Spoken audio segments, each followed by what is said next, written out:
kids 4 different directions at this time of year. However, these parents have all read the document that I gave copies to all of you of tonight, and they wholeheartedly agree. So many of them had these same concerns that I couldn't let it go. So instead of keeping you here until 2 a.m. in the morning listening to testimony after testimony, let their presence here tonight confirm that their stories share the same theme and the same desire that I brought forward to this board on May 4th. We want our children to spend time learning and writing about concepts so that they can learn them deeply. We want our kids to experience a balanced curriculum every year they are in school. We want our kids to encounter teachers who can show them their passion for learning and are able to fully share it. We want our children to learn something other than how to pass a test that has questionable validity at best. So please consider our concerns and the parents that stood here tonight for their children as you prepare to lead us into another year. Thank you.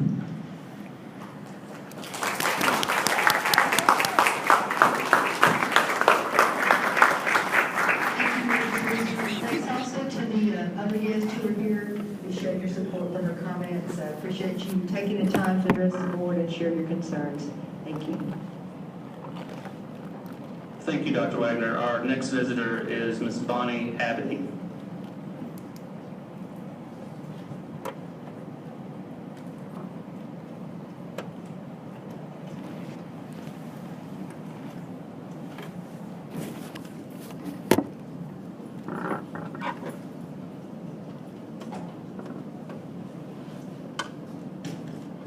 I'm Bonnie Abity, I live in Richardson, and my children attend RHS. I'm also a substitute teacher, and tonight I've just been hearing from teachers as a sub. I hear from teachers on a day-to-day basis, and I feel compelled to speak on their behalf because they can't necessarily speak for themselves. They're afraid of being fired, and we're losing highly qualified teachers for a myriad of reasons. Number one, the stress of the test, as you heard at the last meeting and now at this meeting.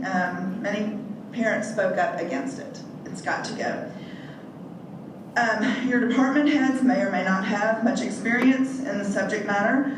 There was a time when teachers had complete control. It's time to give them that control back. Think of the things that we could pay for with the higher up salaries. And speaking of things that we could pay for, how about classroom supplies? How much of a teacher's personal money goes to paying for items in the classroom or training? I've heard a minimum of several $100s. Teachers are looking for scholarships, which is great, but shouldn't their employer pay for training? Textbooks are another sore subject. Last year, the district rolled out new texts. Who selected them? Not the teachers with a lot of experience teaching. I was in a chemistry class for 7 weeks. I had to learn chemistry before I could teach it. And I think some of the kids used it, but maybe once or twice to look up vocabulary words. Well, why? It was a pre-AP textbook. We make copies of the lessons and worksheets by the millions. Wouldn't it be cheaper in the long run to buy an appropriate text and have students read the material and answer the questions at the end of the chapter in a spiral? I know I buy spirals for every class, and it's very rare that they get used. History classes don't even have texts. The teachers are having to piecemeal their lessons together. Math might have one class set, and the kids don't even know how to access the online version. Accountability of the students is very lacking. I have sent countless students to the office for bad behavior, and nothing happens to them. They don't get corrected. One student actually came back to class after being sent to the office and said, I didn't get in that much trouble. That's unacceptable. The teachers need our support. Finally, but not really finally, PBLs. Teachers hate them, kids hate them, and thus parents hate them. My son, for instance, was put in a group of 5 to 6 kids, and he is the only one doing any work. He got no help from the others, and the teacher wouldn't or couldn't let him change groups. PBLs are failing, and it's time to find another way of learning. So as you go into summer planning for the future of our children, I truly hope that you'll take to heart what parents, teachers, and students have to say. And finally, I also think that It's kind of disrespectful to dismiss the crowd. We need these parents here listening to what we have to say. We also need to have these meetings televised or recorded. Thank you.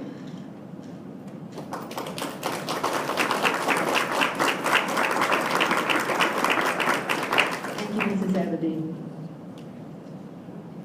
Dr. Wagner and Ms. Caston, our next speaker is Mr. John Mina.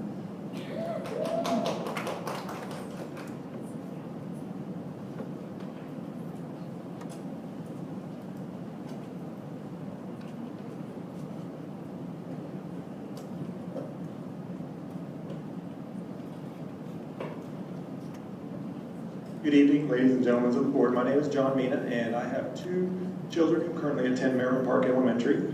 I'm here today representing the parents and residents of Merriman Park Elementary School children who reside north of Church Road in the Highlands West, Rolling Trails, and Pebble Creek neighborhoods, along with the multifamily units along Loyal Lane and Abrams.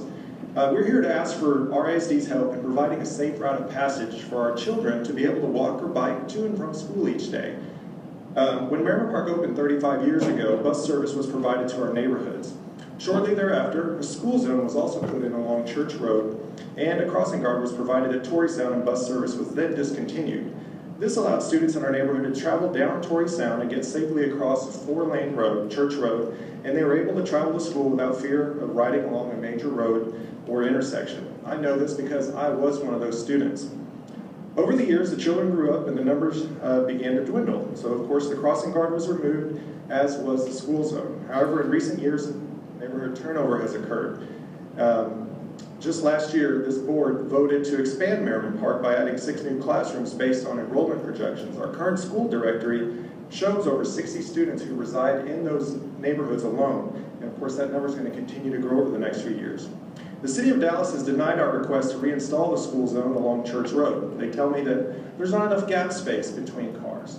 Try telling and explaining what gap space is to a 7-year-old who really can't judge a car's rate of speed coming at them. Last fall, a police officer was dispatched and wrote over 20 tickets in a 2-hour span one morning along that stretch of road. The posted speed limit was 30 miles an hour at the time. That doesn't add up to a lot of gap space, in my opinion. One person who was ticketed fought the ticket because they found that city code required the limit to be 35 miles per hour. So based on that technicality, the city immediately dismissed the tickets and came out the next day and raised the speed limits to 35 miles an hour, so making it a little bit harder for the kids to get across. Lake Highlands High School is just down the road, as you can see from the handouts I provided there. So getting across becomes even more treacherous in the afternoons as speeding teenagers get behind the wheel and head west up Church Road. As a matter of fact, I put a picture in there. The the house on the corner of Church Road and Arborgate has been hit twice now, which is about 30 feet from that intersection. You can see the break in the brick wall. They fixed it one time, and a teenager hit it a few weeks later again. Our neighborhoods are the only ones which feed into Merriman Park that do not have a safe passage to school. As you can see from the diagram I passed out, all of the other neighborhoods that feed into Merriman Park have both the school zone and a crossing guard to help them get across streets like Walnut Hill and Abrams. Our neighborhood is neither. Church Road is just as dangerous. It was suggested to us that our kids should take the route of traveling east on Church to Abrams, using that signal to get across and then proceeding down Abrams, and that's just not feasible. Number one, Abrams is treacherous. It's a 6-lane road. Our own principal, Katie Kirkpatrick, has said that she wouldn't even send her soon-to-be stepdaughter down that road. And as you can see in the picture, Abrams also has bushes that cover the sidewalk, which the children would actually have to step on the street and be put further into harm's way. This is where we need your help. Our principal has called 311. And it's going to take more than a phone call to 311 to get this done. We need you guys to use your clout, your know-how, your contacts with the City of Dallas, do whatever it takes to get this to happen. I understand that this is a city issue, but we would appreciate you guys advocating on our behalf so that by August 24th, we can let our kids ride a bike to school just like I used to do. Thank you.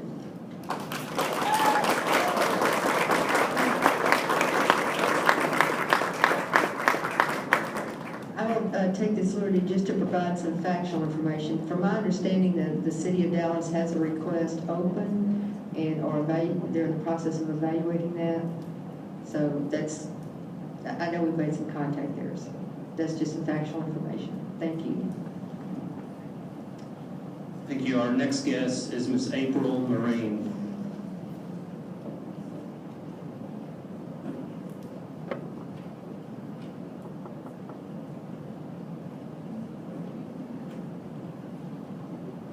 I have a petition, John, from people in the neighborhood.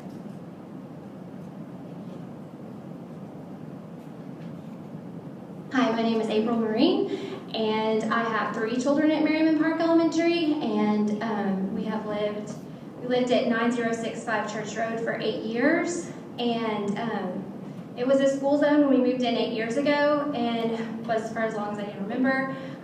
When we moved in, I thought it was annoying to have to slow down during the school hours because my kids were very young and not in school yet. I never saw anyone use it, and was really glad when it went away. But fast forward 8 years, and a lot has changed. I now have 3 kids in elementary school, and there are tons of kids have moved into the neighborhood. It's completely different. And so it's no longer just retired people with grown children. So my children love to ride their bike and walk to school. They beg to do that every day. And we can't let them, even with my husband and I, walking with them, we've seen them nearly get hit. And it's just not safe. And so the visibility is not good. There's a steep hill coming up straight from the high school up Skillman. And then people seem to speed along that road in the mornings to get to work because they're bypassing school zones at Royal and Walnut Hill. And so the years following the removal of the school zone, the street has changed dramatically because when we moved into our home, the cars were driving about 20 to 30 miles per hour. It seems like psychologically the school zone kind of does something to people, but now they recently put up a speed board to show everyone their speed, and when I would watch it, it was 45 miles per hour, and it was not uncommon for cars to be going 50. And this is during school hours, and kids are on their bikes trying to cross the street, and so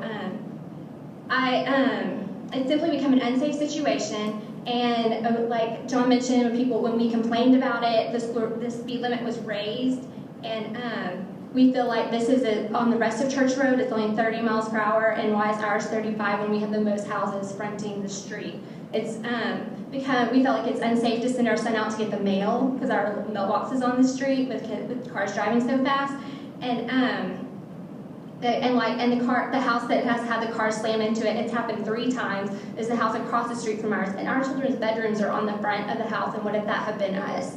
It's just scary. It's gotten really dangerous. So, additionally, even the noise in our home has increased, and to where we sold our house last week, and are moving south of Church Road so that our kids we can have a better quality of life, and our kids can bike and walk to school. And so, but they still have a million friends north of Church Road, and they're going to want to get to those. And so that's why I'm here to speak on behalf of them. So we're just really concerned. The people who looked at our home and bought it said that they didn't feel that it was a safe home because of the busy street, because they said, people literally said, we wouldn't want our dogs to be in this home, we don't feel it's safe. And so it's just gotten really out of hand, and we just really would love your help with this, and would love to have a school zone, have our school zone back for the safety of our kids. Thank you.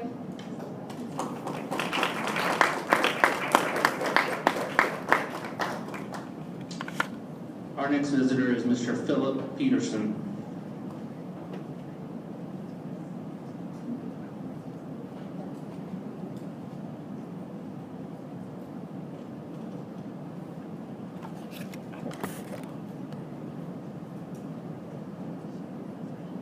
Hello, my name is Philip Peterson.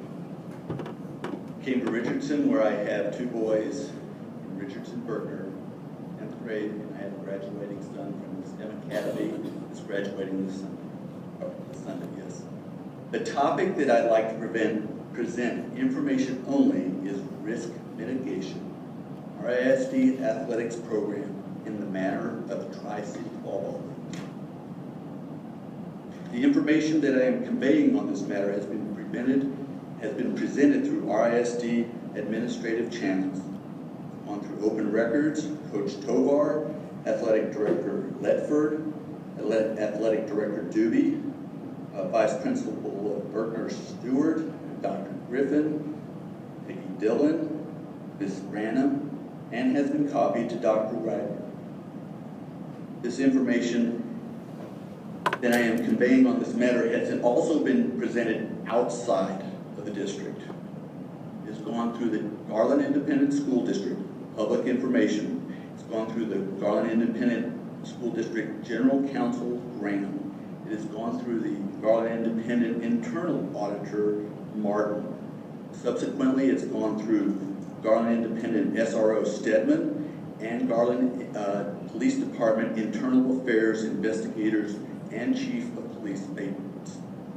It has also gone through Richardson Police Department Investigator Von Warren. It's gone through the Richardson City Attorney Giuffida, and it has gone through the City of Garland Assistant Attorney Dempsey.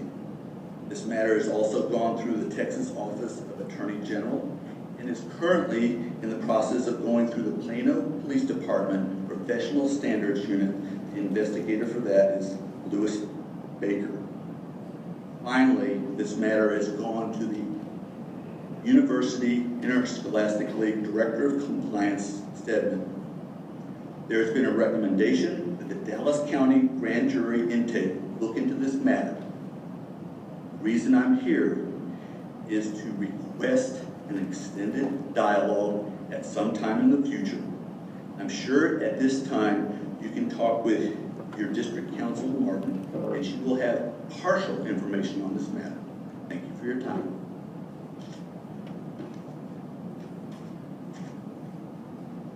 Thank you, Mr. Peterson.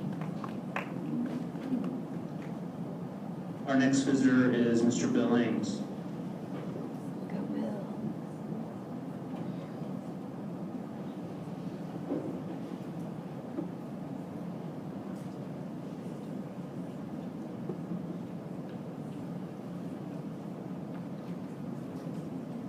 My name is Bill Ames. Senate Bill 149, guts graduation requirements for Texas public school students. The bill's passage signals a reversal of previous legislative attempts to provide a more rigorous curriculum for students in order to strengthen Texas' low rating relative to the nation's public schools. Even Governor Abbott contradicted himself when he signed Senate Bill 149 into law, calling to hold public schools and districts accountable unless, of course, they were unable to teach mastery of course content.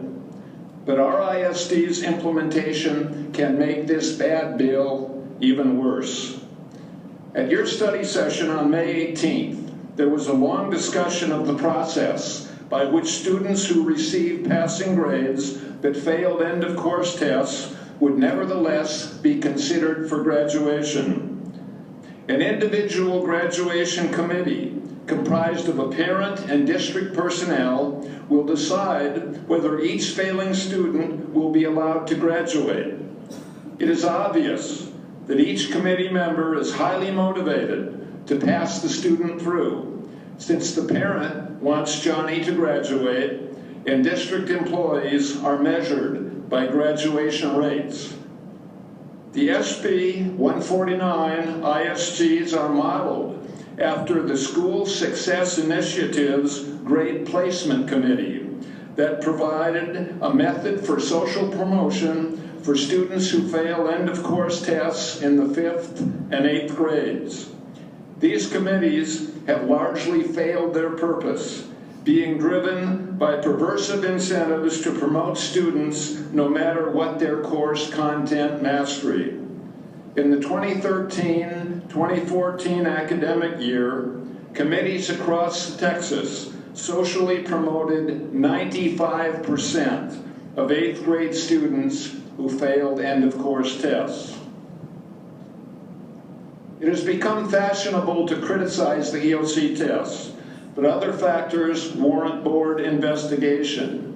First, RISD curriculum developers may be replacing TEKS mandated material with their own alternatives, causing students to miss the source material for many EOC test questions.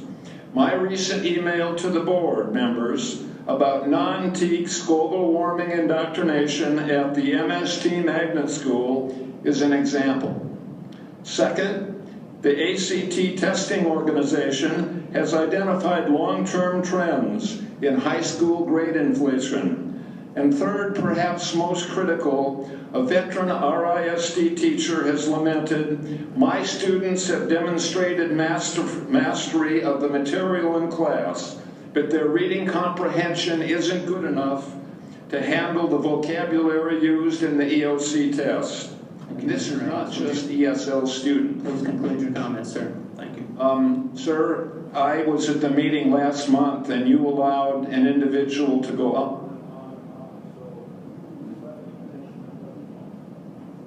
Mr. Ames, we're going to ask you to finish your comments. Thank you.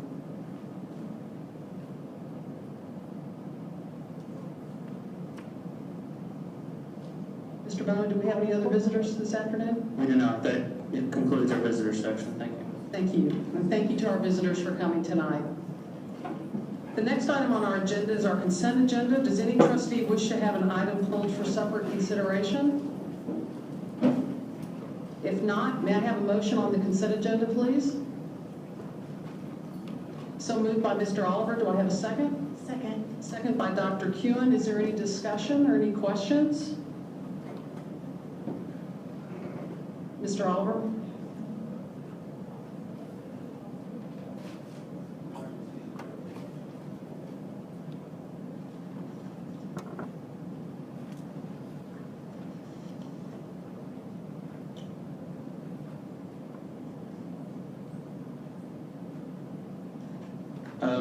My question related to the information in here related to the Facility Service Center, Mr. Hockleroad or Dr. Wagner, and I was just wondering about there was just the different amounts, the actual amount versus the budget amount, and I just wasn't sure where the budget amount had come from and what the difference was between those amounts.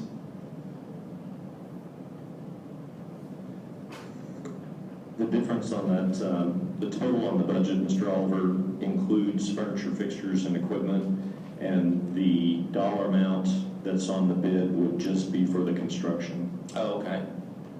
Okay, thank you.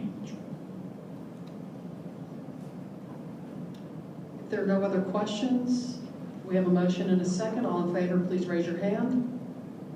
And the motion passes 7-0. Our next item on the agenda is an action item to consider the TPES pilot. Dr. Wagner.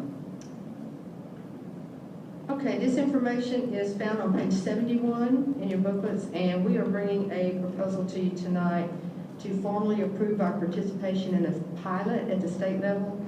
TPES is the new principal evaluation system that the state plans to roll out in 2016-17. Last year they had a pilot with about 60 districts. This year they've invited about 200 more to participate, and we think that this would be to our advantage. It would give us a lot of, we've listed some of the advantages, but it would give us really a sense of what the pilot is about. It would give us an opportunity to look at the data. The rubric that they actually use is based on different things, and there are three main areas to it. It captures the practices of high-performing principals, and one of our goals in our district is high-performing staff. It also measures goals on progress on the initiatives, and then it has a measure for student growth. And I will ask Dr. Medina to share any additional information before I make the recommendation for a vote. Thank you, Dr. Wagner. Unless the board has any individual questions, I did provide the board with a sample of the rubric for your information, unless you have any additional questions. What we'll do, Dr. Medina, is I'll ask for the motion, and if there are any questions, we'll ask for those. I apologize. Thank you. It's been recommended that we pass the participation in the TPES pilot. Do we have a motion, please? So moved. Moved by Dr. Kuhn. Do I have a second? Second. Second by Mrs. Greenhall. Do we have any questions?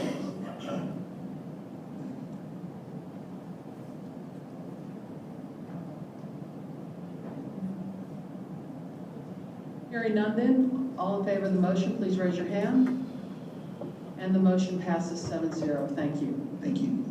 Our next item on the agenda is to consider the SLO pilot. This is an information item. Dr. Wagner. This is something similar, but it has to do with a teacher evaluation, and we're not asking for formal approval on this, just sharing it as information. But this next school year, 2015-16, The agency is going to pilot the use of student learning objectives in districts, and we're asking and recommend that we participate in that particular pilot. It would be at no cost to us. We would have some additional training through webinars and resources. It would give us an opportunity to look at our policies and procedures and customize this process to our district, and also an opportunity to provide feedback. We do have in your board book that this would not be district-wide. The TPES project that you just approved was district-wide, but for some select campuses, Northlake, Liberty, Westwood, and we also have Richardson High School now. So we have a campus from the elementary and the junior high and the secondary level. Any additional information, Dr. Medina or Mrs. Brown or Dr. Goodson? Okay. Thank you, Dr. Wagner. Certainly. Just a quick question about that. I'm just trying to understand a little bit better SLOs, and so if somebody could just explain to me just a little bit, I mean, I'm talking just very high level. I'm just trying to understand, are they set at an individual student level? Is it, if somebody could just talk about how they're set and tracked, just very briefly, I'd appreciate it. Both the administrator appraisal system as well as the teacher appraisal system are going to include one of three components. One of the three components is student growth. And there are various ways of achieving student or measuring student growth. And one of those ways is student learning objectives, in which basically we target a goal and we measure that goal. And so we want to be able to build that capacity and build readiness for both the principal evaluation, which will measure campus growth, and the teacher evaluation system, which will measure student growth. It's high level. So if you could just help me to understand,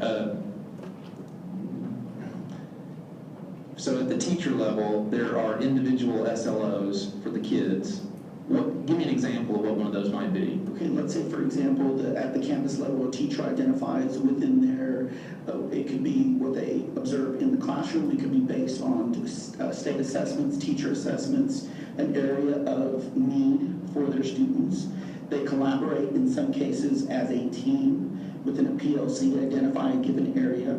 And the model that we have been familiar with is where we have done a pre-assessment to determine where the students are. In this case, it could be an area of already diagnosed need. And basically, we work towards improving that particular area. And this could be over a semester, it could be over a 6-week period, it could be over an entire year. And basically, we're working to achieve and close that gap with all of those students. And that right there is the objective. It's a student learning objective. And it's basically a best practice. It's what good teaching is really all about. It's building that capacity and that mindset within our teachers. Brenda Payne is Brenda in the audience? Is there anything, Brenda, that you want to add to that would be significant? Thank you.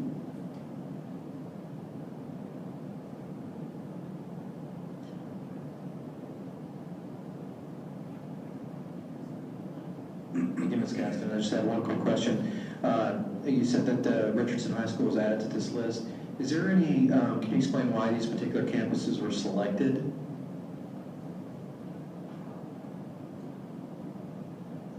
Our 2 junior high campuses, actually we had an opportunity to visit with all 8 junior high principals.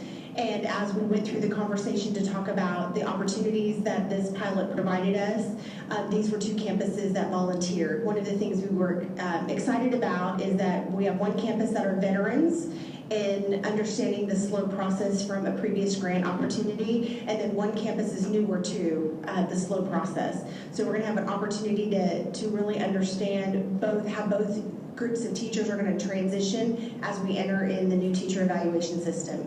And then RHS was chosen because the principal volunteered. Thank you.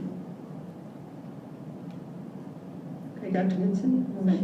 Same process really for elementary, because we were all able to experience SLOs in one way or another. We wanted to find a campus that had not just a principal who was eager and willing to participate in the pilot, but also a staff that had a positive experience with the SLO process. And what we found over the course of the year is that there was a lot of productive teacher and principal conversation regarding specific student growth and those SLOs. And so when it came time for the opportunity to participate in the pilot and really gain extensive exposure and allow us the ability to customize our focus and support, whether it's curriculum, whether it's central support, or campus support. They also have campus specialists that are on staff that can also help with the process. So we wanted to try to get the perfect opportunity with the campus, the size of the campus, and the level of support that's on the campus itself.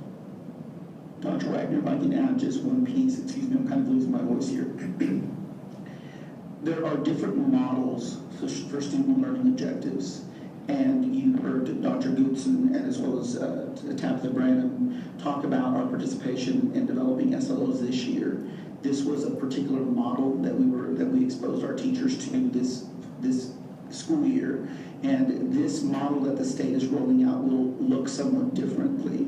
And so we'd like the opportunity to learn from that model so that as we move forward in the new state evaluation system, what the state has communicated to us is that we will have some flexibility in the model that we adopt, as long as it is a student learning objective model. And so this provides us with yet another opportunity to learn about student learning objectives and the different models that are out there. So since this is a pilot, would you explain for us what is our responsibility? Well, first of all, what will we do with that information here? How will we collect it, and what will we do with it here? And then secondly, what's our responsibility in terms of collecting information and what it is that goes to the state, and what do they do with it? Well, the first thing I'd like to speak to is what we want to do, first of all, as I said, learn about this particular model and to build some readiness for this particular model. And so in general, what we want to see as we begin to talk about highly effective teachers and high-performing teachers, this is one way, but just a small way of determining that, because as you might imagine, there's more to growing a student than just one objective. And so what we want to gain from it is gather data, gather information about whether teachers setting their own objectives, measuring their own objectives is an effective way of measuring highly performing teachers, in addition to developing some readiness at the district level for rolling a project like this out. This past year we will have data district-wide for the student learning objective model that we did this year. We'll be able to see how many teachers in our district met their goals that they identified within themselves or within their professional learning community, and we'll be able to benchmark that data against ourselves with this new model in this coming year with this particular pilot. And then what do you think the state, what will the state do with what information?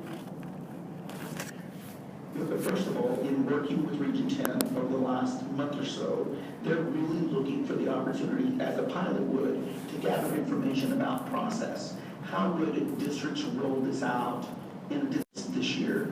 With rolling out student learning objectives, as you might imagine, there's all sorts of content areas, particularly at the secondary level.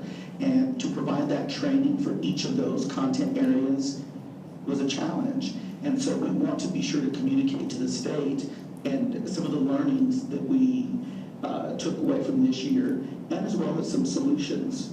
And so we are eager to be at that table in providing information that's going to be implemented, that's going to be impacting us throughout the state.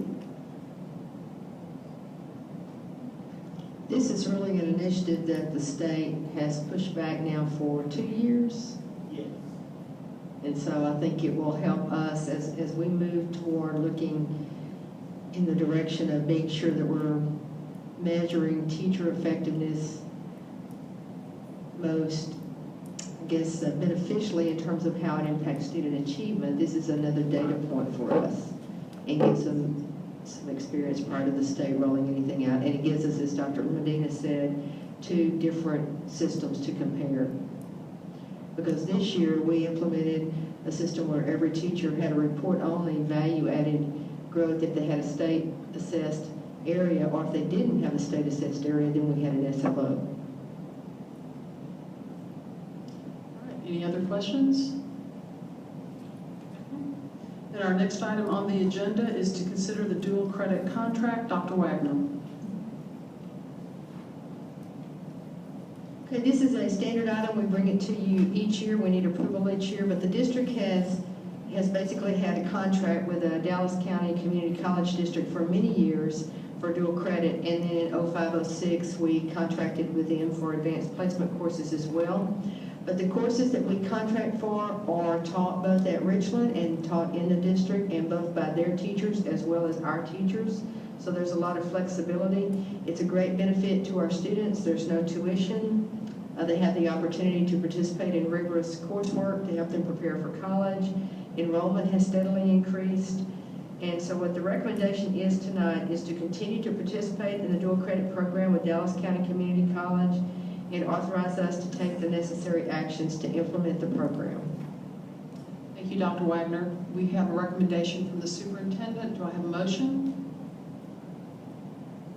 So moved. Moved by Mr. Bono, second. Second. By Dr. Kuhn. Any questions or discussion? Do we anticipate any additional classes this year, or classes that we're not offering for some reason? Mrs. Branham?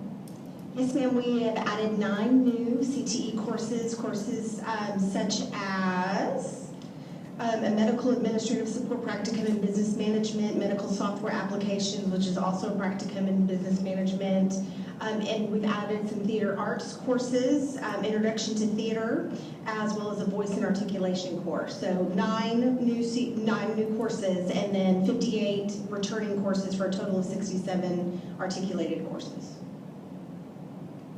Thank you. Well, I was just going to ask if we can get some supplemental information around which high schools each of those are offered at? Yes, ma'am. Wednesday's meeting. Okay, we can get that information and share it with you. So the course is specific to each of the high schools? Okay.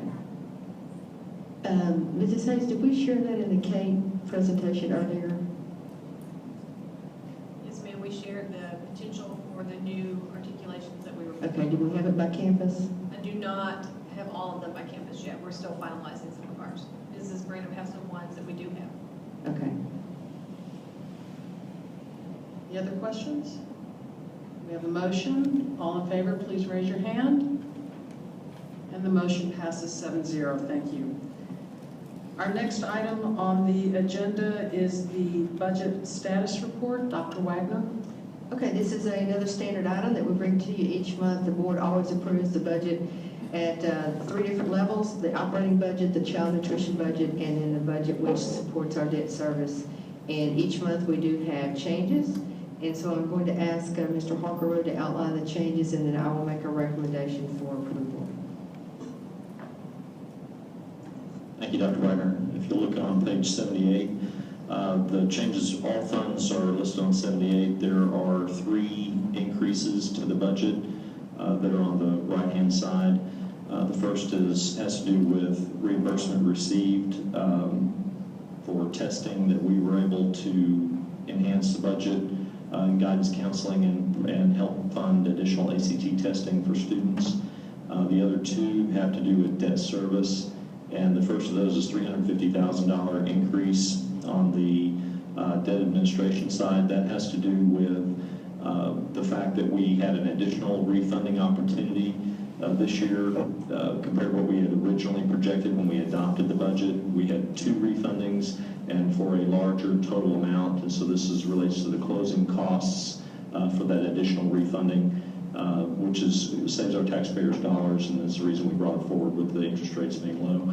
The second has to do with the payment to the Skill and Corridor Tax Increment Financing Fund. That $75,000, our actual payment that's calculated in the spring was higher than projected. If you'll recall, we entered into that agreement in 2006. There were original projections as far as growth within that TIF zone and that those original projections were not met.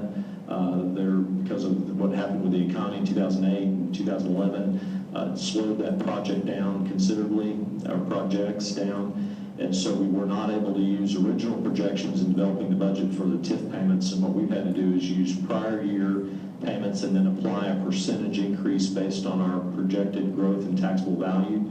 And so that's an overall average for the district. The growth within that zone may be higher or lower than our average growth with the district. So it came in higher this year, which is good.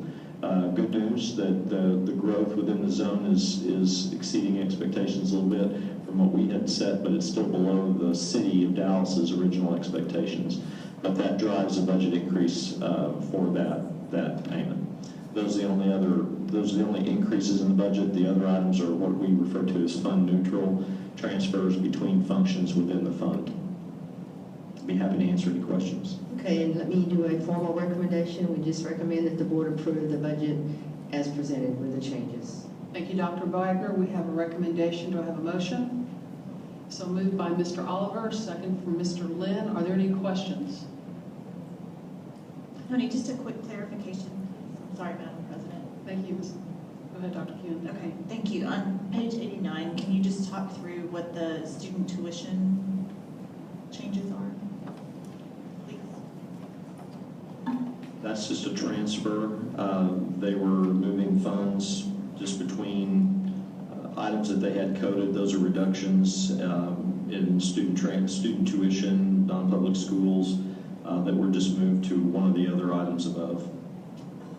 So it's just as the district and individual departments analyze their budgets, particularly towards the end of the year, if they end up with more or less funds in the wrong bucket, then they will move that from when they originally adopted and set their budgets. Mr. Gatto? Mr. Harper, if I'm understanding all this correctly, so I'm assuming the ACT cost, there was at some point in the budget an offsetting revenue item, right? Is it so?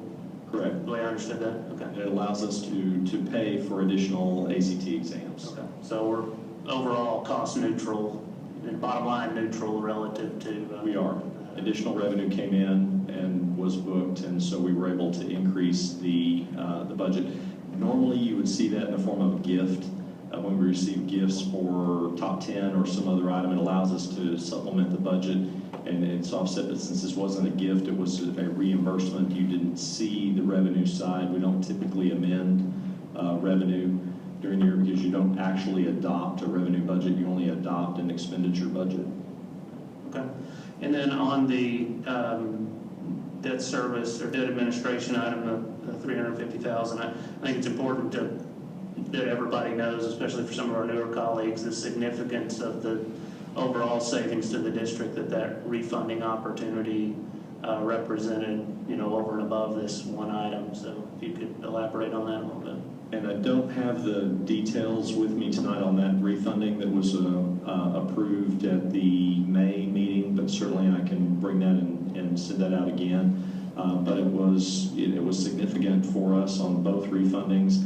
And what happens when we have to put this information together, we don't yet have the detail on the closing costs, and so those actual closing costs are coming in about $80,000 or $90,000 less than what we have here.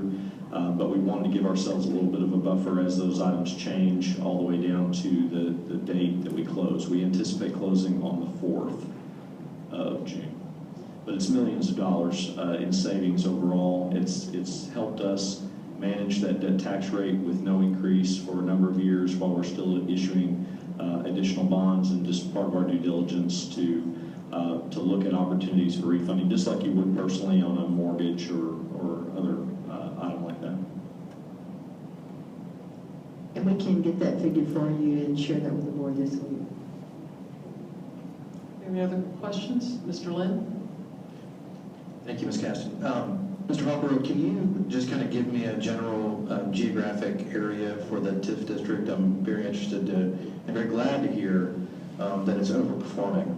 So I'd like to know exactly where in the city of Dallas it might be. Well, it is, I'm sorry, Mr. Clark just gave me some additional information. Total savings on the refunding was $4.2 million. Thank you, Tim. The zone originally for is called the Skillman Corridor TIF zone, and it runs basically from Skillman and LBJ south all the way down to, I believe, Northwest Highway, if I'm not mistaken, and an area immediately on either side of that zone. And as part of our participation in that zone, we asked that every school that was within that area be added to the zone. So if you looked at a map of it now, it looks somewhat irregular. There's all these little routes going off of that original zone to encapsulate each of those schools that are there, which gave us the opportunity to include any improvements for those schools as reimbursable items under the TIF, which was another stipulation that we had for participation. But that's roughly the zone, and it's not actually exceeding. It's exceeding what we budgeted for the TIF payment this year, but it's not exceeding the City of Dallas's expectations for the TIF. It's actually quite a bit behind their schedule for growth. But again, this was developed in 2005. We signed on in 2006. And then 2 years later, the market took a serious turn, and so a lot of speculative real estate development just stopped completely. So the town center, Lake Highlands Town Center, was the cornerstone project as part of that TIF. That was projected to be much farther along as far as the vertical improvements there at where we should be today. And you know, all of the dirt improvements, the horizontal improvements have occurred, and it looks very nice. It just haven't gone vertical with much development there. So that was really going to be the major driver there, and it just hasn't happened yet because of the market conditions. It is happening slowly, and so because we don't have a good projection from them anymore, we just use prior year payment to the TIF and then apply our overall average projected growth in taxable value to that payment to come up with an estimate for it. And then if the amount comes in higher or lower than that, then we will amend accordingly. Thank you. Questions? Hearing none, we have a motion and a second to accept the budget status report. All in favor, please raise your hand. And the motion passes 7-0. Our next action item is to consider gifts. Dr. Wagner. We are bringing gifts to you tonight, both those that exceed $5,000 and those that do not. We need approval on those that exceed $5,000, and the other items are just for information. If you turn to page 91, you see that we are bringing 6 gifts to you this month that exceed $5,000. We have a gift from Canyon Creek PTA for a marquee. We have a gift from the J.J. Pierce Student Council for Care, for student incentives and staff appreciation. PTA gift from Forest Meadow for front office, and a J.J. Pierce HOA gift to Pierce for a new pavilion next to the sand volleyball court. We have a gift from Moss Haven PTA for tutors for enrichment, and then the Excellence in Education Foundation has a gift for a summer coders camp to increase our college and career readiness. So the cash received totals $17,487.50, and then the estimated supplies and equipment value $48,317. The total for cash and value of equipment for gifts over $5,000 is $65,804.50, and then the cumulative to date is $645,411.28. The gifts less than $5,000, we have 49 different gifts. You will see a number of different donors. You will see anonymous donors, PTAs, Rotary clubs, churches, booster clubs, garden clubs, different classes, Women's League, churches, the Excellence in Education Foundation, Altrusa, our architects. So it's a number of different gifts. And the total for our gifts less than $5,000, for the cash value is $33,562.89. For the equipment and supply value, $10,295.64. The total is over 43,000. The cumulative to date is over 237,000. The grand total of all gifts over and under 5 is $882,932.36. Compared to prior year, we're up by over $137, actually approaching $138,000. So I'm recommending for the board to approve the gifts of $5,000 or more as presented. Thank you, Dr. Wagner. Do we have a motion? Moved by Mr. Bono, second by Mrs. Bono. I have been waiting to say that. Thank you for that gift. Is there any, that's the last time you did, thank you, Mr. Bono. Do we have any discussions or questions? I don't have a question, but I just want to say that I think it's very commendable, the support from the J.J. Pierce Student Council for the kids and the staff at Bouquet. So, Dr. Wagner, Ms. Branham, please express to Mr. Bates how commendable that is and express our thanks for that. Consider that done. We will do that. And I see our executive directors out there also can follow up with that as well. Thank you. Thank you, Mr. Oliver, for that. We have a motion and a second. All in favor, please raise your hand. And this motion passes 7-0. At this time, the board will adjourn to go into 107 to conclude a budget discussion as an information item only, and then move into closed session.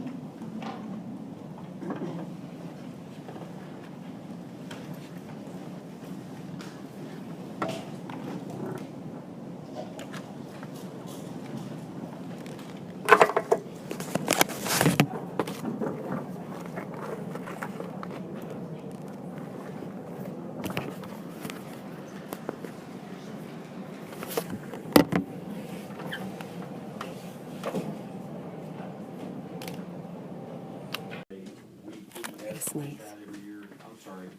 If I don't ever answer your question, just feel free to.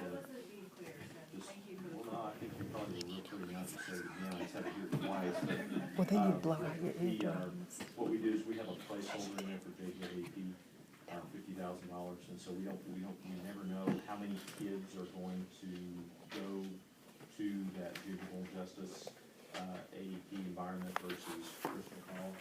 And so if we get towards the end of the year and there are funds in there that of that $50,000 that we would have to use, they'll transfer, the student services will transfer that over to another area where we can, So that's actually a positive thing. We have less kids with disciplinary action going to, got it. Sorry, I didn't give you a No. You're good. You just did. Thank you. Thank you. We'll conclude our budget discussion. Dr. Wagner? Sure. And I think all of you should have a copy of the handout that we provided to the budget subcommittee. But just kind of in a nutshell, this is good news. And we knew at the beginning of the session, or we strongly anticipated that the legislature would fund student enrollment growth. And so in addition to funding additional students, we did receive some money because of an increase in the basic allotment and the Austin yield through the funding formulas. So we brought this initial request to you back, I think in 2 different previous meetings. And let me just kind of set it up on how it's organized, and then I'll turn it over to Mr. Harker to walk you through the changes. But we're recommending some additional things with the additional money that we're getting. But the division request represents the original request that came forward. The priority increases is what we shared with you last time that we wanted to add to those initial requests. And in this last column, if you look at the last lines on the right, represent what we're bringing to you tonight. And then we added some verbiage on the far right. I think in response to Mr. Oliver's question about can you shed a little light on some of these other areas, it looks like they weren't funded if it was funded from another source. So we've done those things. And so I'll ask Mr. Harker to walk you through some of the additional things that we're bringing tonight. And I just want to touch on some of the legislative pieces that affect the school finance piece, just to give you a little background of where we got. So actually the very top of the first page where you see that $5,274,000 increase in state funding, that number has been all over the place during the session, and a couple of things happened. There was a House bill, Senate bill on it. They couldn't agree. They pretty much went with the Senate's version. is what was finally approved. So there's no real meaningful change in the formulas. All they did was add $100 to the basic allotment, and they increased the Austin yield for our enrichment pennies, is how you get at this $5,274,000. The other piece that we discussed earlier in the year had to do with property tax relief, and this does relate to the budget piece because back in April, when the board was talking about the notion of property tax relief and specifically them increasing the state mandated homestead exemption from the current $15,000 level, there was, they were talking at the same time about putting a moratorium on school districts' ability to modify local optional homestead exemption. So we had discussions in March and April about that and whether or not we needed to do something preemptively before that became law. And the reason for that discussion in April was, at that time, the House version for school finance, the only detail we had was that they were going to remove what's called the cost of education index from the formula, and that was the only change that they had proposed. And so that by itself would have caused us to lose over $23 million. So that, putting that discussion as far as the homestead exemption in context of the notion of losing over $23 million, put us in a tough spot of, if we lose $23 million, that would necessitate looking at homestead exemption, looking at a tax ratification election. It would necessitate a lot of things because that's almost 10% of our budget. So what's changed since April is that that notion of eliminating the CEI by itself went away. And so now we're not looking at losing over $23 million, we're looking at gaining $5.2 million. So that changes the complexion dramatically as far as a discussion on what do you do with the homestead exemption, with them taking away really your control over changing that for a period of time. The other thing that's changed is the original discussion was a moratorium for 10 years. They reduced that to 5 years. And so we, based on that combination of things, we really are not recommending doing anything at this point with homestead exemption. Had they left it completely alone, we wouldn't be talking about it at all. We would not be recommending any modification of homestead exemption whatsoever. But that's what's changed from April, if that helps. And I know for board members that were here then, you may recall some of those discussions, but for Mr. Lee and Ms. Monroe, I just want to kind of give you a little background there, if that helps. Give them the explanation of what the Austin yield means, what the Austin increase means. The Austin yield is something that back in 2006, when the state lowered the property tax rate for school districts across the state, part of what they did with that is they lowered it from $1.50 to $1, but then they gave you what are referred to as enrichment pennies, that 4 cents of which you are able to levy without a voter referendum, and those 4 cents combined with the next 2 cents, which would require a ratification election for a total of 6, are equalized, what's referred to as being equalized, which means a guaranteed yield on those, and they came up with this arbitrary benchmark of Austin's yield. Whatever Austin generates on a penny of taxable value, they're going to guarantee that for every district in the state that levies those 6 cents above $1. 4 cents that you can levy on your own and 2 additional with ratification election. So that's what's referred to, so it's now referred to as the Austin yield for those enrichment pennies. You don't get it on the full dollar. For us, we're at $1.04 on our operating tax rate, so you get it on those 4 cents above $1. And so we actually receive state funds. When we levy taxes on our property owners within the district, we receive the value off of the 4 cents plus additional state aid for those 4 cents. So for us, it's sort of being it's the inverse of what we've been dealing with the recapture for 20 years, 30 years. We don't pay funds, we receive funds. We're the recipient, because it's equalized to a higher level than what we actually receive in value per penny. Does that make sense? Kind of. Yeah, so why the reversal though? Why do we get the? We get it because our yield per penny is lower than Austin's. Their yield is higher than ours. So even though we're considered property wealthy, they have a tiered structure for wealth equalization. It's really a 3/4 tier structure. One for the dollar, which is referred to as the compressed rate.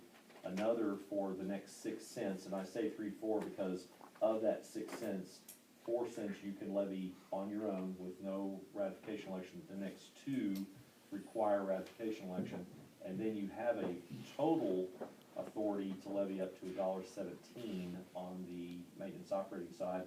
So the additional 11 cents above that are equalized to a lower level. So you have your wealth equalization for the dollars here, it shoots way up here for the next 6 cents, and then it falls back down to actually below the wealth equalization for the dollar for the remaining 11 cents. If we were to levy a tax rate above $1.06, we would again have to pay recapture, which is why we are still considered a property wealthy district, because they look at your total taxing authority. Within that total authority, would you trigger recapture at any point in that? And for us, the answer would be yes if we went above $1.06. So that number that he's talking about, they levy to that Austin yield, this legislature raised raised it a little bit, so we They get. ratcheted it up. Get an So extra they little guarantee, it's really not, now it's not really the Austin yield anymore, it's the Austin yield supplemented by additional state aid. They just try to make it. It could just be called the arbitrary part of the formula. Yes, it could. It's state reimbursement or state aid. It shows up as state aid on the summary of finance and funding. But like a Highland Park wouldn't get it. No, because they're already above the Austin yield. Got it. But they get other things because they were grandfathered in because their yield was already so high. Like Because, Park well, Hill. yeah, because at one point, they were paying like Hold harmless. almost 90% in their whole. And that's I mean, still in their- true. in their- They still pay the vast majority of their total budget goes away in recapture, even with that, so. But don't feel too sorry for them, because even with that, their funds per pupil are several $1,000s higher than what our funds per pupil are in revenue, that they are able to retain. So, does that make sense? I wanted to give you that background because I know there was a lot of discussion about, do we need to do something preemptively on the homestead exemption? And so you need to understand what has changed since April. So what drove that conversation in April was the fact that they were looking at taking away over $23 million from us, and now that's gone, and they're going to give us $5.2 million. So it negates really the need to look at that. Now, we still have the issue of loss of local control, and that is a concern, and we can pursue that concern, us along with the 200+ districts that still maintain a local optional homestead exemption. We will pursue that. We will use that as a point of discussion at either the special session that comes from the Supreme Court ruling or the next regular session, wherever it's heard. But I don't think it would warrant us the board taking action on it and creating that anxiety for our taxpayers and that burden for our taxpayers at this point in time. And the local control we lost is that we. For 5 years. For 5 years, okay. You have a moratorium. They look at what was your local optional exemption that you granted in last year, in 2014. What was it? And you're frozen at that until, for 5 years. 2019 or? Yes. 2019. So it's really 4 years from now then? Right, Okay. right. So it's frozen for 5 years, but what if the property value increases? And then it's gonna be a big jump. On your tax? Maybe I'm thinking about it incorrectly. If you're, It's frozen for 5 years. No, what's frozen is only your ability to reduce your local optional homestead. I'm sorry. Not your value in total. That's not frozen. they just put a moratorium on school boards' ability to choose to reduce any local optional exemption you grant. It doesn't have anything to do with the taxable value itself. They actually want the taxable value to go up, because what happens when the taxable value goes up is the state aid goes down. And the state is the beneficiary for increases property value on the opposite side. That part is really confusing. So. Not like that other stuff was. Yeah, that's the only part. That's the only part. Everything else is simple. I was at that meeting where you came in with the panic of what they might do. Well, I mean, It was the interesting. notion of this- losing Right. 23.6 million, I think is what it was. I mean, that is huge. That is material. That is material. And, Material. I mean, You like that? That was the CPA speech. That's right. So with that, that leads us to the page you have here. $5.2 million, $5.274 million of additional funding has been approved. What we had done, just to give you a little bit of history on the sheet, if you start on the left-hand side, the division requests are those items that just came forward. And those have changed. There's been a few changes to those items over the last couple of months as we've added to it. The dollar amounts have changed, in some instances where we've got additional data. What we had done, because we didn't know what was going to happen with the legislature, is we had two scenarios. The first was what we called priority increases, and what we did was calculate the funds, the additional funds that would be available to the district next year under current law. If they do nothing, what would be available to you? And so we had a list of increases there. And then we built another scenario that if we received additional funds, and our first column there, we used the lesser of the Senate and House version on additional school funding. We used $6 million, which was the Senate version. And so we built a list, and then you'll see a rank. We have a column in there that we ranked those items at that time because we didn't know exactly what that dollar amount would be. And so depending on what that dollar amount was, we would go as deep into that list as was possible.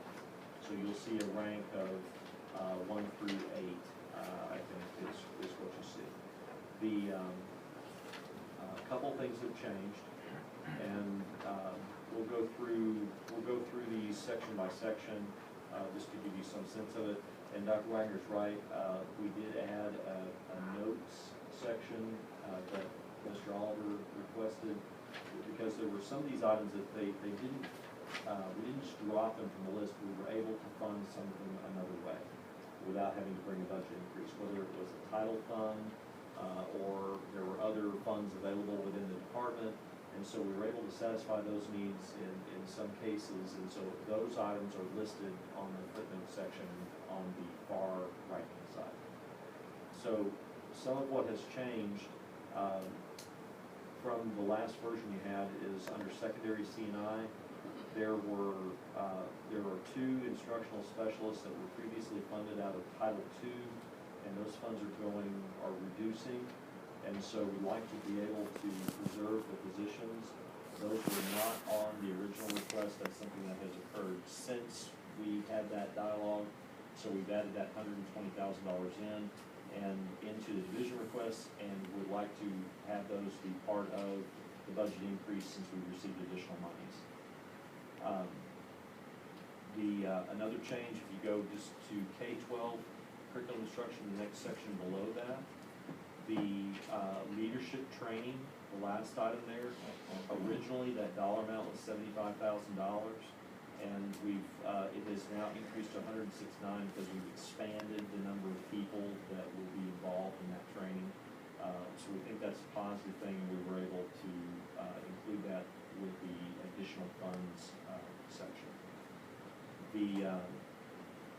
Everything else that you see on that particular page is something that you've seen that was on the previous version. And Mr. Lynn, Ms. Bono, if you have questions on any of these, even though the rest of the board has seen that before, please stop me and I'll be happy to answer any questions you have. if you flip to the second page, the first line there, what we had originally included on the division request for additional compensation across the board to staff was a 2% raise. What's happened since that time is we've gotten benchmark data back from our peer districts, and we've seen kind of where they're coming in. We put a priority increase of jumping that 2% up to 2.5% just to try to be a little more competitive. And what's happened since then is most of our neighboring districts have announced what their percentage increase across the board is. They're almost all coming in at 3%. So we're not trying to surge ahead of them. We're just trying to stay competitive and stay in that hunt. And so with that priority increase, we had a placeholder there for $2 million, a whole nother % above the 2.5. And now that we have a more definitive answer on where other districts that we compete with staff are coming in at, we were able to lower that to an additional 0.5% for a grand total of a 3% across the board increase for staff that meet performance expectations. 3%. So that's where that additional $1 million comes in. The other items, as far as the additional art facilitators, those items were, and resource teachers, those were in there before. If you go to the next, go down the line below that where it has add stipend for behavioral development, developmental PPCD special ed teachers. The original division request was just for those groups of teachers. Was $182,000, which represented, I think, 91 staff members, Patty, with a $2,000 stipend. With some of the other changes we were able to make, that did not make the priority list, but with current law, but with additional funding and our discussions and some of the changes we've made that you'll see when we go all the way through it, we wanted to make that stipend available to all special ed teachers. That is a combination or culmination of the work that Patty and Fernando have done as far as analyzing, and Joyce Wilson and Chris Goodson have done as far as analyzing the needs in special ed, trying to become competitive there. It's a high turnover area. We benchmarked with other districts in the area, and we feel like this is what's necessary for us to be more competitive. So it's expanding it. It's not just those 91 people anymore, it's all special ed teachers. So it's a $2,000 stipend, and I think Patty made a comment earlier about the fact that that group is becoming as difficult, if not more difficult, to fill as bilingual teachers are. So we feel like that will put us in a much better position going forward, and it's part of that differentiated pay that I know the board has expressed an interest in. Instead of raising all boats, target compensation where we have hard to fill areas and critical need areas. So we think that accomplishes that as well. Patty, is there anything you want to add to that, or did that cover it? No, just thank you. If you go down that page, no other changes there from what you've seen previously. The next page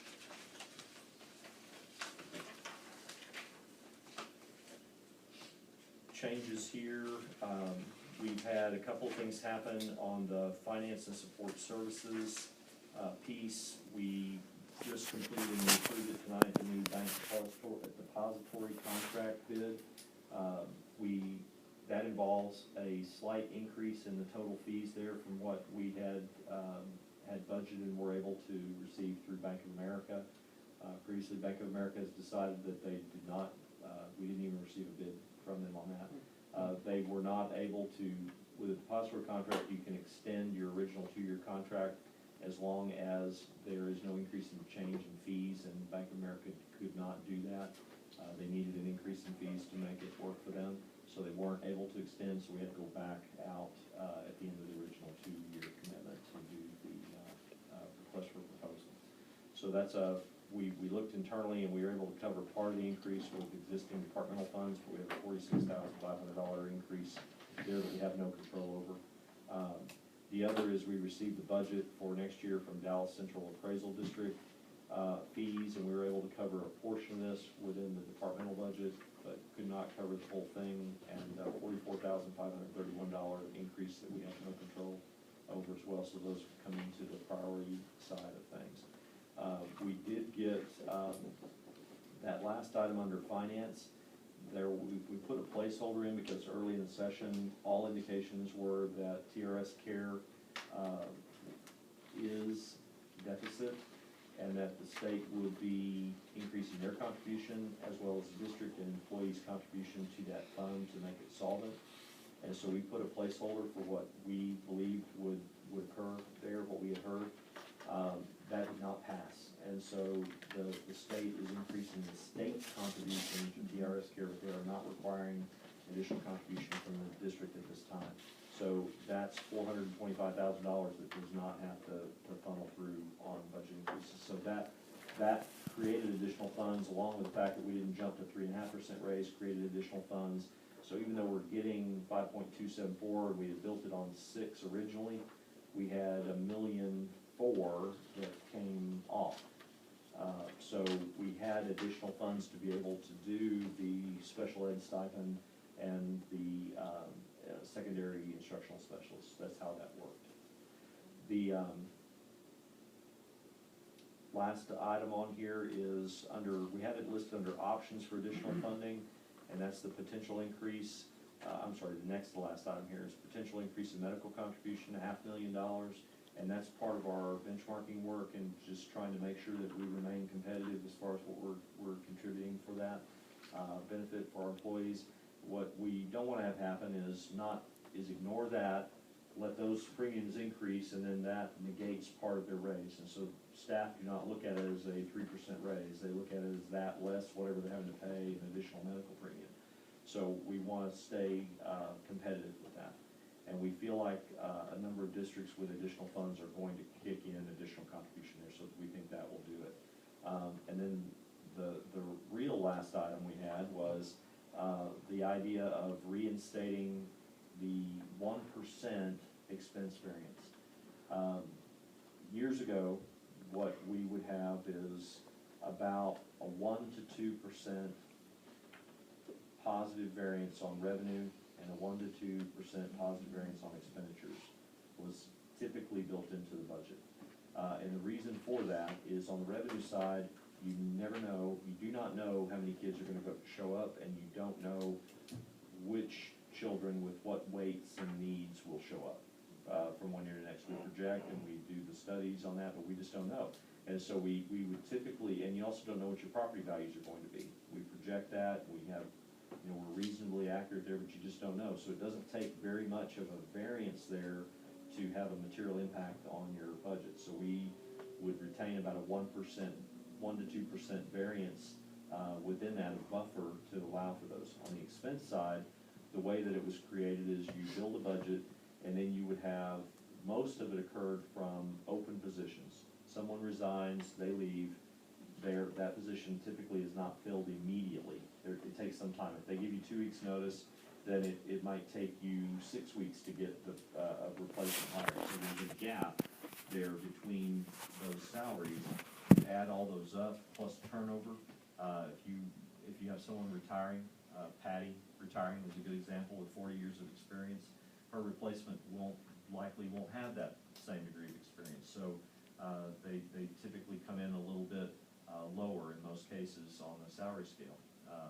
So you add all those up, and that creates, plus there are about 250 total budgets within our budget, all the departmental budgets and campus budgets.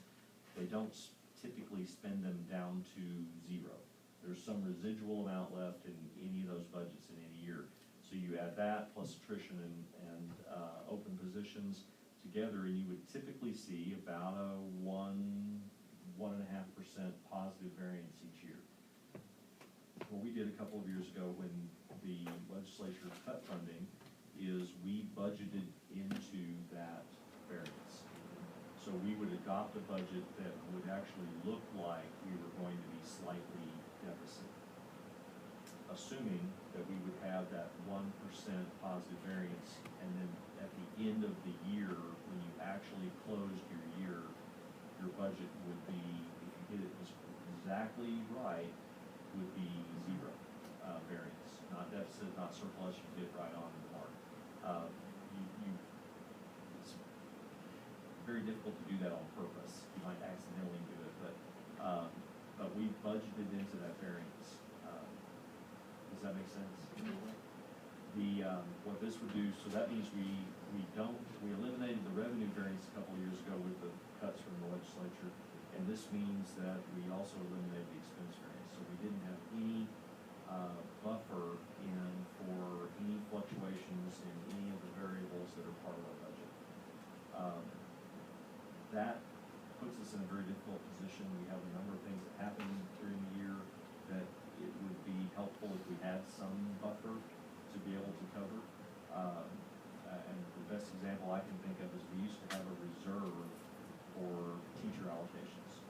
And human resources would have that reserve, and it might be 3 or 4 allocations, but then what would happen is once you started the year, if you had higher than projected enrollment in a particular school, or if you had someone out on assault leave, for example, you have a reserve, a bucket to be able to tap into without having to negatively impact the budget. So that's gone. When we eliminated expense variance, it was gone. So this would give us a little flexibility to be able to do those kinds of things in the future, and then just a little bit of a buffer so that if we have any negative variance on enrollment or within our subpopulations or any other item, there's a myriad of variables that go into this. We have a little bit of a wherewithal to be able to cover that. So, but it still would be available at the board's discretion to budget into if we needed to, or use after the year started if you saw fit, if there were demands and things that required some additional resources.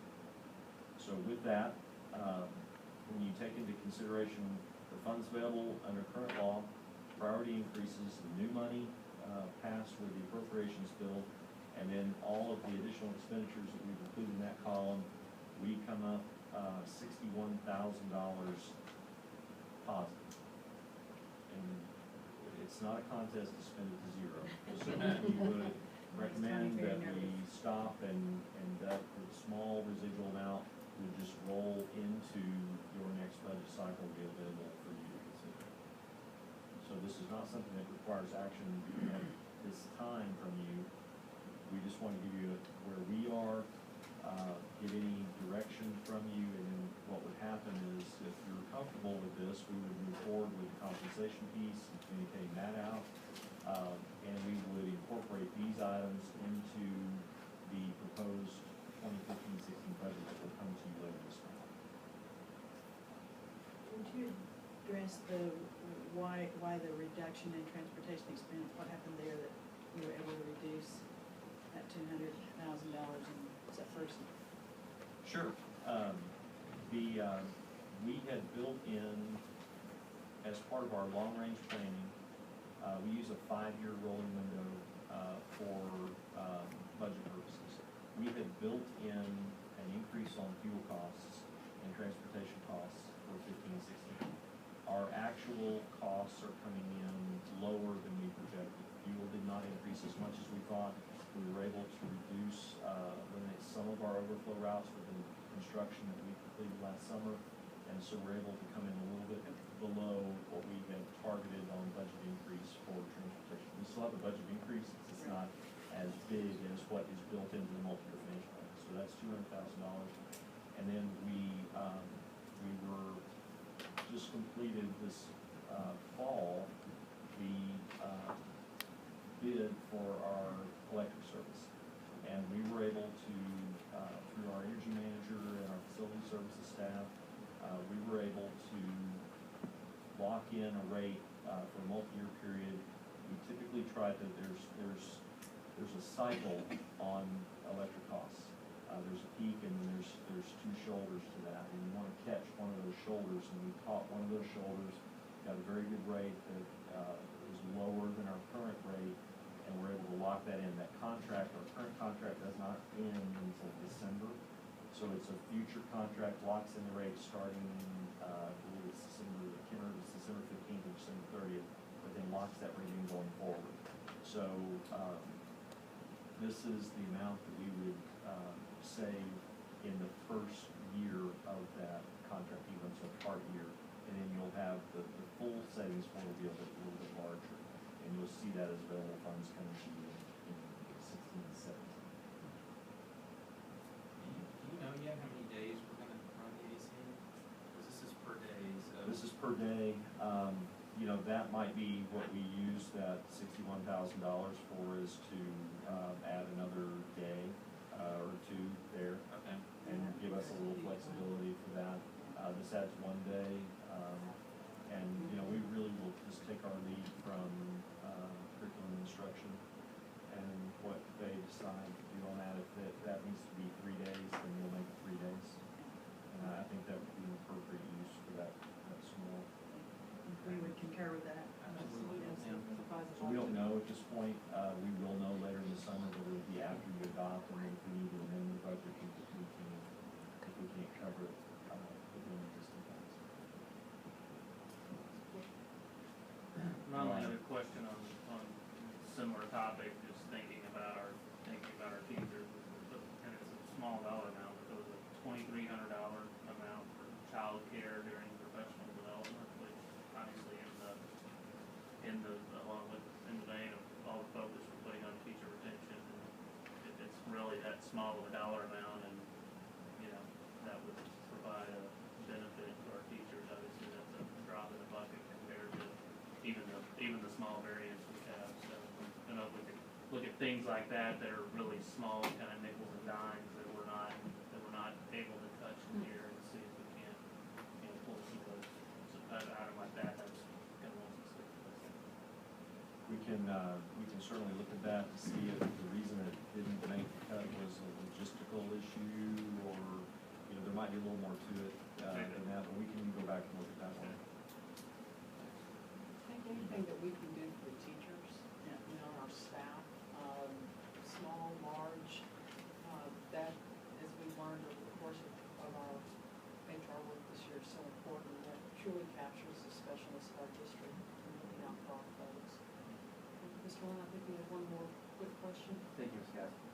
Just on page 2, and I know that this topic has been covered, and I just can't remember what the answer is, so my apologies for that.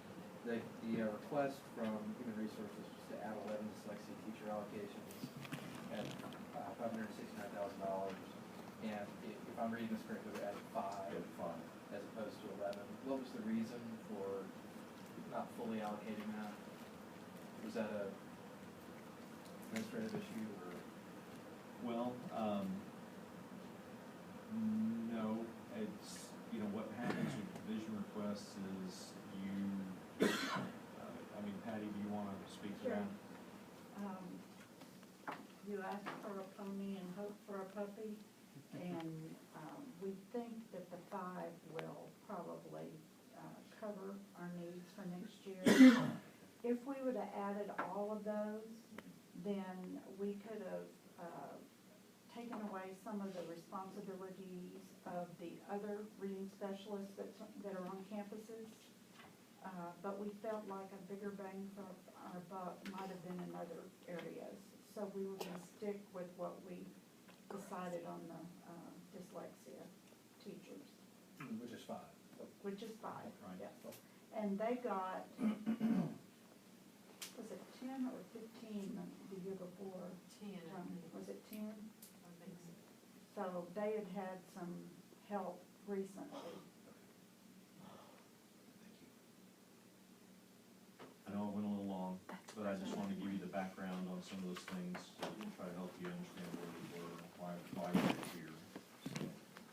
Well, and I want to thank you, Mr. Hargrove, and Dr. Medina tonight as well, and Dr. Wagner, if you would pass on to the staff. You know, this is a board that has less experience than boards in the past. And so we really appreciate the thoughtfulness and the time that y'all spend in making sure that everybody increases their knowledge base. And I'll tell you, it's always good to go back to review and reflect. So we appreciate the time and the patience and the work that you do to help us increase our knowledge base.